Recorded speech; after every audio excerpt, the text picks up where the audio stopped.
একটা ভিডিওতে দেখলাম ট্রেনের একটা ছেলে ট্রেনের দরজায় দাঁড়িয়ে কাঁপছে। আজ প্রচণ্ড বৃষ্টি এবং সেই বৃষ্টিতে ট্রেনের দরজায় ভিজে চুপসে গিয়ে ট্রেনের যে ঝুলন্ত যে সিঁড়িটা সেইখানে দাঁড়িয়ে আছে।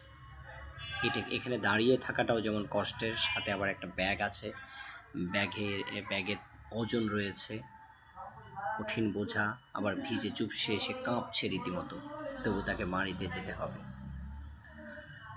এরকম ঘটনা আমার জীবনেও একবার ঘটেছিল কিছুক্ষণ সময়ের জন্য। আর সেই কিছুক্ষণেই আমি মনে করেছিলাম যে আমার জীবন সংকটাপন্ন। আর এই ছেলেটি তো দীর্ঘ সময় হয়তো গিয়েছে এভাবে, তবু তাকে বাড়ি যেতে হবে, নাড়ির টানে বাড়ি যেতে হয়।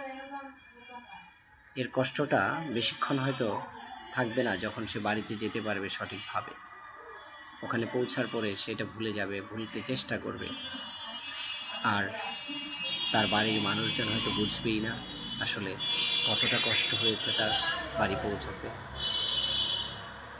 তবু এই মানুষগুলো, আমরা এদেশের মানুষ সকলেই ভালো থাকুক, এটাই চাই। আল্লাহ আমাদের সবাইকে ভালো রাখুন।